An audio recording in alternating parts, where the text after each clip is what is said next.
Welcome to the Tim Booker Book Sharing channel. Like, subscribe, and hit the notification bell so you don't miss our updates. Let's explore the world of books together. The book I'll be talking about today is The Great Game by Peter Hopkirk, a seasoned British journalist and historian. When mentioning the term game, you might think of game theory in economics or the meticulous calculations in a game of Go. But today, the Great Game refers to a specialized term in the history of international relations. It delineates the fierce confrontations in politics, diplomacy, and military affairs between the imperialist powers of Britain and Russia over approximately 100 years from the early 19th to the early 20th century, as they vied for dominance in Central Asia, South Asia, and surrounding regions. At that time, amid the peak of European imperial expansion, Britain extended its reach towards the vast territories of Persia, Afghanistan, and Central Asia to secure its primary colonial possession, India. Simultaneously, Tsarist Russia coveted the economic interests and strategic value of Central Asia, responding sharply to Britain's expansionist moves. Hopkirk's The Great Game depicts the historical figures and events of this period. The first person to officially use the term Great Game was the British military intelligence officer, Arthur Connolly, in a letter in 1840, likening the confrontation between Britain and Russia in all of Central Asia to a game of cards, declaring it a great and noble game. By 1901, Nobel Prize-winning author Rudyard Kipling published his novel, Kim, narrating the story of an Irish orphan inadvertently drawn into the Great Game in India. Kipling's novel popularized the term Great Game in the English-speaking world. Even today, many European and American politicians and commentators use expressions like New Great Game or Another Great Game when discussing the complex international situation in Central Asia. This phenomenon implies that although the Great Game as a historical event occurred over a century ago, its influence and lessons are far from obsolete. Studying the historical Great Game provides clearer insights into why the strategic position of Central Asia is so crucial and how its internal power dynamics evolved. The author of this book, Peter Hopkirk, is a distinguished British international journalist and a recognized expert in the history of Anglo-Russian relations and modern Central Asia. In the 1960s and 1970s, he served as the chief correspondent for The Times and a columnist on Middle East and Far East issues, reporting on numerous significant historical events. From the late 1970s, using the 19th-century British official archives housed in the British Library and combining them with his own on-site visits, Peter Hopkirk authored 6 works focused on modern Central Asian history and British diplomatic history, translated into 14 languages. The Great Game garnered the most enthusiastic response among them. It meticulously documented archival facts with captivating storytelling. After its first publication in 1990, The Telegraph nominated it as the Book of the Year. Renowned literary theorist Edward Said praised the book as an excellent record. Following The Great Game, Hopkirk wrote The New Great Game, focusing on Central Asian history during World War I. Next, I'll divide the presentation into 2 parts to introduce the main content of the book and the array of characters carefully depicted by the author. Firstly, following Hopkirk's narratives in the chapters Prelude and Race to the Start Line, I'll outline how from the early 19th century until 1858, Britain's expansion into Central Asia faced resistance from Russia and Afghanistan, leading to challenging situations. In the second part, I'll show you how Russia's extensive military campaigns in Central Asia from 1858 to 1907 elicited responses from Britain, culminating in the two nations teetering on the brink of war and eventually reaching reconciliation. This is a focal point in Hopkirk's chapter, The Climactic Years. At the outset of the book, author Hopkirk vividly depicts a chilling scene. On a June day in 1842, 2 ragged British officers knelt in a square in the ancient Central Asian city of Bukhara, where executioners swiftly beheaded them with sharp axes. One of these men was Connolly, the coiner of the term Great Game, while the other was his colleague Colonel Stoddart. In 1841, they had journeyed to Bukhara to persuade local rulers to form an alliance against the advancing Russian Empire in Central Asia.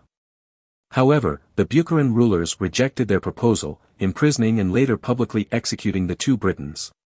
This gruesome scene illustrates the brutality of the Great Game. It wasn't just romantic espionage or diplomatic adventures but a game that would continually claim more lives. Ironically, the catalyst for this Great Game was a series of chance events. In 1789, the rising French general Napoleon successfully deceived the British fleet in the Mediterranean and landed an army in Egypt. British officials in India panicked, suggesting that Napoleon might redirect towards the Arabian Peninsula and attack British India, the most vital colonial possession in the East. Although this speculation was later proven baseless, events such as Tsar Paul I of Russia's attempt to ally with France in 1801 and the subsequent plan to invade India heightened British fears. These incidents led to suggestions that the British expand their influence to Persia, Afghanistan, and the entire Central Asian region to safeguard India from external threats. In the early 19th century, Central Asia lacked the clear-cut borders seen today, existing as a political vacuum. To its south lay British India, encompassing present-day India, Pakistan, and Bangladesh. At the time, British India was managed by the renowned East India Company, which had its own military and administrative structure, with the British government in London appointing a Governor-General as the supreme head. To the north of Central Asia was the Russian Empire, rapidly expanding into the heart of Asia. Between these two behemoths were several semi-independent feudal khanates, major ones being Khiva, Bokhara, and Kokand, predecessors of today's 5 Central Asian countries, governed by local rulers with significantly weakened power. Adjacent to the Central Asian trio were 2 other ancient states, Afghanistan and Persia, now Iran. They were independent but faced delicate situations under political and military pressure from Britain and Russia. For the British at the time, securing India from threats seemed achievable by directly occupying Afghanistan and even all of Central Asia. However, resource constraints hindered this grand plan. The Napoleonic Wars raged fiercely in continental Europe, demanding the concentration of manpower and resources to counter the nearby enemy. In the East, the actual policy-making authority, the East India Company, also hesitated to engage in a costly large-scale war.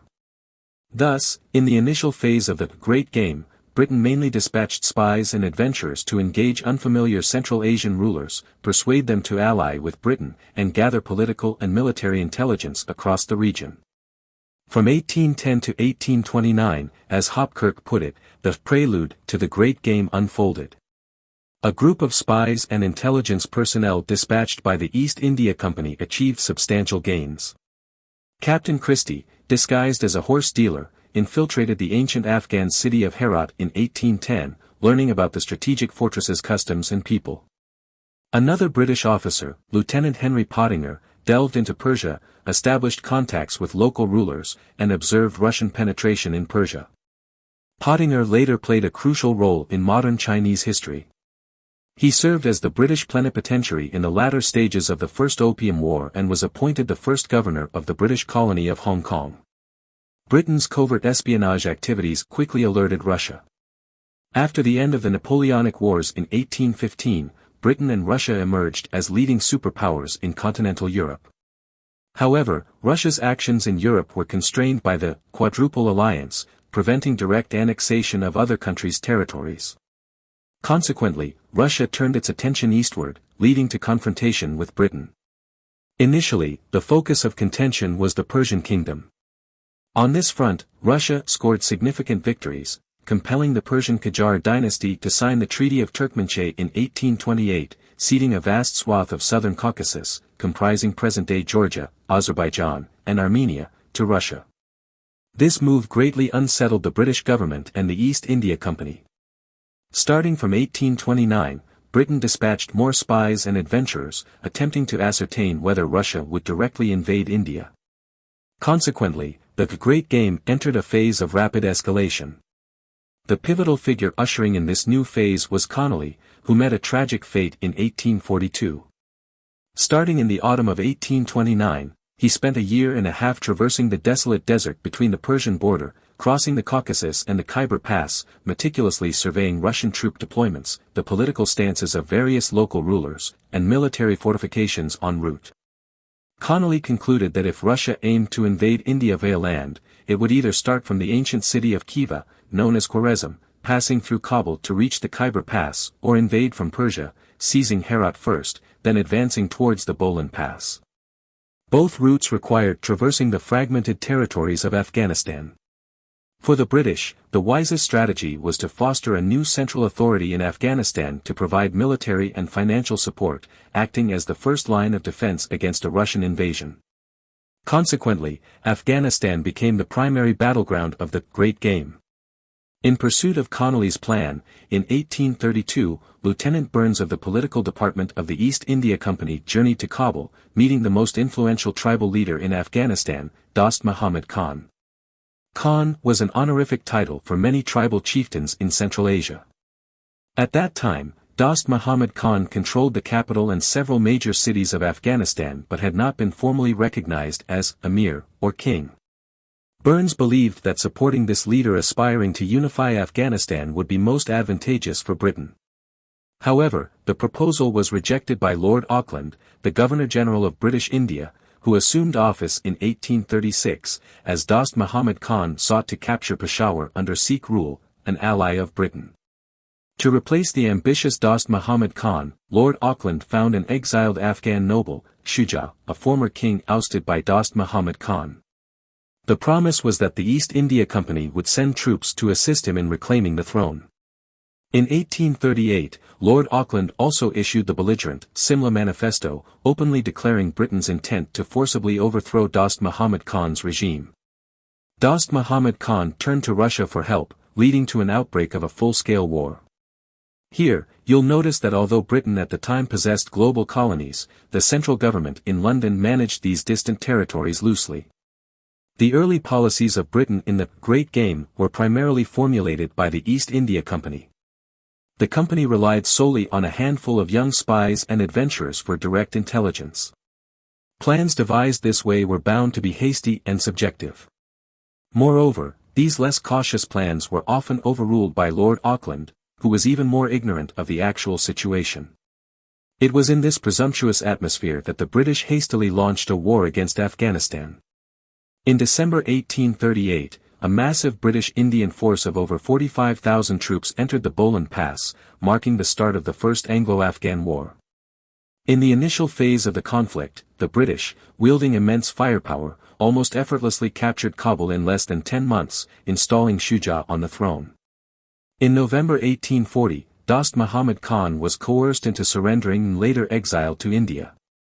However, the real trouble began here. The new king, Shuja, lacked a solid base in Afghanistan and relied solely on British military and financial aid to sustain a facade of rule. Dost Muhammad Khan's son, Akbar Khan, seized the opportunity to establish a stronghold in the Bamiyan region, launching a prolonged war against British aggression. Russian forces loomed in the north, signaling preparations to advance southward. To salvage the situation, Britain dispatched Colonel Stoddart and Captain Connolly to the Bokhara Khanate in northern Afghanistan, hoping to forge an alliance with local rulers against Russia, but were bluntly rejected. As depicted in the book's opening, both men tragically met their end. The greater tragedy unfolded in the Afghan capital, Kabul. The highest British diplomatic representatives, Ambassador Macnaghten and newly promoted Colonel Burns, were considered the most knowledgeable experts on Central Asian affairs in all of Britain. Yet, they were swayed by blind optimism, completely oblivious to the looming danger. Subsequently, on the night of November 1, 1841, supporters of Akbar Khan launched a massive uprising in Kabul, besieging Burns' residence and brutally murdering him. Over 4,500 British regular troops and 12,000 logistical personnel stationed in Kabul found themselves trapped in a camp surrounded by mountains, unable to break free. Akbar Khan himself swiftly entered Kabul with the Afghan regulars, positioned artillery at vantage points, and inflicted massive casualties on the British. Unable to continue the fight, the British were forced to seek negotiations with the Afghans. However, even at this point, Ambassador Macnaghten attempted to employ deceit. He feigned negotiations with Akbar Khan while covertly inciting other tribal leaders to ally with the British. Akbar Khan saw through the ruse and, during their meeting, turned on Macnaghten, shooting him on the spot and publicly displaying his body in the bazaar. General Elphinstone, the commander of the British troops, panicked and, complying with Afghan demands, handed over King Shuja and all the artillery before hurriedly retreating towards the Khyber Pass in British India. On January 6, 1842, a diminished British remnant of less than 4,000 soldiers, along with 12,000 logistical personnel and families, set out towards the border town of Jalalabad. Although Akbar Khan had promised their safe passage, from the outset, he ordered regular troops and tribal fighters to attack along the way. Stripped of heavy weaponry and ammunition, the British struggled eastward in harsh cold, advancing only 8 kilometers per day. By January 8, they finally reached the crucial strategic passage, the Khyber Pass. It was on this narrow road that the most painful defeat in 19th-century British military history unfolded. Afghan forces occupied high positions on both sides of the pass, raining gunfire from above. On January 8 alone, over 3,000 British soldiers and accompanying personnel were killed in action. General Elphinstone requested a meeting with Akbar Khan but was thrown directly into a prisoner-of-war camp and died there several months later. By the night of January 12, the surviving 100-plus British soldiers and 2,000 civilians were near the end of the pass. Yet, in a village called Gandamak, they faced a final onslaught from Afghan fighters. Most were either killed or captured. Only 15 mounted soldiers managed to evade pursuit, fleeing eastward in a hail of bullets. On the afternoon of January 13, a British sentinel at the Jalalabad fort spotted a lone horse approaching from the horizon. The horse bore a man with his head and back of hands covered in knife wounds. He was Dr. Britton, aged 31, the lone survivor among the 15 escapees and the only one from the remaining British force of over 16,000 soldiers and civilians evacuating Kabul who successfully reached their destination. Although a grand military retaliation was launched by the British a couple of months later, eventually recapturing Kabul and rescuing 93 prisoners detained in the Bamiyan region, Britain's despairing figure had become a spiritual nightmare for a whole generation of British. The British government finally acknowledged that they were fundamentally incapable of dealing with the chaos in Afghanistan.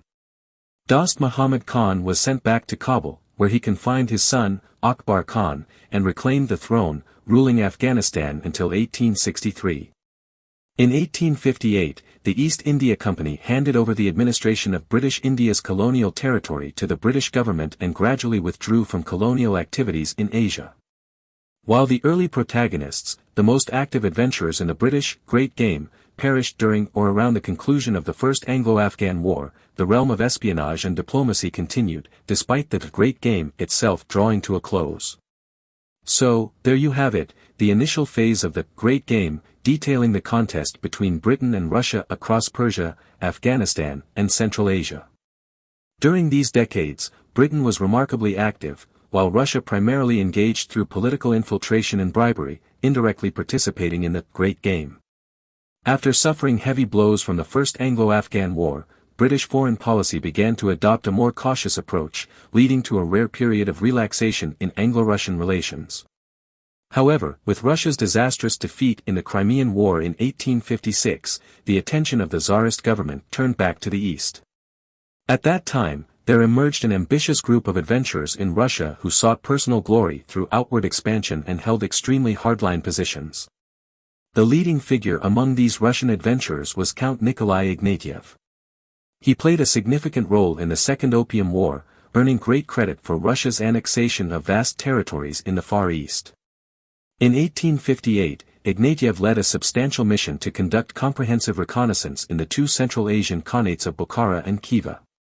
The territories of these two countries roughly corresponded to the central and western parts of today's Uzbekistan. In the subsequent report submitted to the Tsarist government, Ignatieff expressed that the military strength of the Central Asian Khanates was extremely limited and could not withstand an attack from a small but elite Russian army. The annexation of the Central Asian region not only offered Russia extensive cotton-growing areas, enhancing the economic benefits of the Tsarist government, but also filled the political vacuum in the region, preventing British influence from penetrating the heart of Asia. From this point on, the Great Game gradually entered a phase where Russia held an absolute upper hand. Russia's military adventurism began with the Khanate of Khiva, which is today's southern Kazakhstan and eastern Uzbekistan. In 1865, with minimal cost, the Russian army captured the key city of Tashkent in the Khanate of Khiva, compelling its rulers to sign an unequal treaty in 1868, making it a vassal state of Russia. By the summer of 1868, the Bukhara army was also defeated by General Kaufmann's elite Russian forces. Two out of the three major Central Asian khanates were under Russian control. In 1873, Russia finally launched a large-scale expedition against the Khanate of Khiva. General Kaufmann simultaneously sent out 3 armies and, within a few months, occupied the entire territory of Khiva, officially annexing this small Central Asian country. The nominal independence of the Khanate of Khiva was also abolished by Russia in 1876. As for Bokhara, its most important city, Samarkand, was directly incorporated into Russia, and the remaining territories were surrounded by Russian forces, effectively becoming part of Russia's new Central Asian map. In this way, in just over a decade, Russia annexed Central Asian territories equivalent to half the size of the United States, forming a ring around British India and Afghanistan. At that time, the Tsarist government also used a gub, a military officer from the Khanate of Khiva, to extend its influence into Xinjiang, China. If it weren't for the subsequent crucial Western expedition led by the patriotic generals Zongtang, Xinjiang might have also fallen victim to Russia's wave of Central Asian expansion. During this period, the attention of the British Foreign Office was mainly focused on the Turkish issue and did not intervene much in Russia's advance in Central Asia. However, by 1878, the situation changed. General Kaufmann dispatched a delegation to Kabul, attempting to persuade Sher Ali, the third son of the new Afghan king, Dost Muhammad Khan, to ally with Russia. Although this plan was not entirely successful, it infuriated the newly appointed Governor-General of British India, the first Earl of Lytton. Lord Lytton was a well-known hardliner against Russia and was extremely dissatisfied with Sher Ali's attempts to balance between the two countries. To punish Sher Ali and deter the Russians behind him, the British government decided to send a force of 35,000 troops to directly invade Afghanistan, overthrowing Sher Ali's rule. Thus began the Second Anglo-Afghan War. After nearly 40 years, Britain once again sent troops to Afghanistan, a process eerily similar to the First War. In the initial phase, the British successfully expelled Sher Ali, installing his eldest son, Muhammad Yaqub, as the new king of Afghanistan, and coercing this new regime to sign the humiliating Treaty of Gandamak. However, in the summer of 1879, a mutiny occurred within the Afghan garrison in Kabul, resulting in the killing of most members of the newly arrived British diplomatic mission to Afghanistan. In a fit of rage, General Roberts, the overall commander of the British forces, implemented a bloody policy of retaliation, indiscriminately killing innocents and deposing the incompetent Yaqub. This, in turn, triggered more intense resistance from various Afghan tribes, who rallied under the banner of Ayub Khan, Sher Ali's brother and governor of Herat province, besieging Kabul in the winter of 1879. Although Roberts' forces repelled the Afghan attack, avoiding a repeat of the disaster of 1841, the Second Anglo-Afghan War also got mired in a prolonged quagmire. At this point, Roberts, a military man, had to temper his approach and seek a political solution. In July 1880, he supported Abdul Rahman, the cousin of Ayub Khan and another grandson of Dost Muhammad Khan, as the new king of Afghanistan. Roberts personally assisted the new king in defeating Ayub Khan's forces. Afterward, the situation in Afghanistan gradually stabilized, and Britain successfully gained a crucial political vassal state. The resolution of the Afghan issue was a significant gain for Britain in the Great Game. However, Russian expansion continued in other regions of Central Asia and the Caucasus. Their influence gradually extended to the Turkmen-populated areas on the eastern coast of the Caspian Sea, which is today's Turkmenistan. In February 1884, Russian forces captured the last significant stronghold controlled by the Turkmen, the renowned ancient city of Merv, located just over 400 kilometers from the border town of Herat in Afghanistan. This greatly alarmed the British, who started believing that Russia might advance from Merv into Afghanistan, further threatening the security of northern British India. Worse still, between Merv and Herat, there were many disputed desert oases, each of which could become a spark for a full-scale war. In fact, just within a year, the two nations were on the verge of open warfare. On March 31, 1885, Russian forces attacked a remote oasis named Panjda, killing more than 800 Afghan soldiers. This was an open challenge to Afghanistan and its British backers. In London, impassioned British parliamentarians approved an additional allocation of £11 million, calling for Prime Minister Gladstone to prepare for military action. Russia also sought support from Germany and the Austro-Hungarian Empire. At a critical juncture, it was Afghanistan's King Abdul Rahman who displayed astonishing calmness. He informed the British that he was willing to abandon territorial claims on Panjta in exchange for both Britain and Russia returning to the negotiation table. In 1887, the two nations reluctantly reached an agreement on the new boundaries in the northwest region of Afghanistan. However, military friction continued between the two in the more eastern Pamir Plateau until it was declared resolved in 1895. The borders between Afghanistan and its 5 neighboring countries today were largely determined by the dominance of Britain and Russia during that time.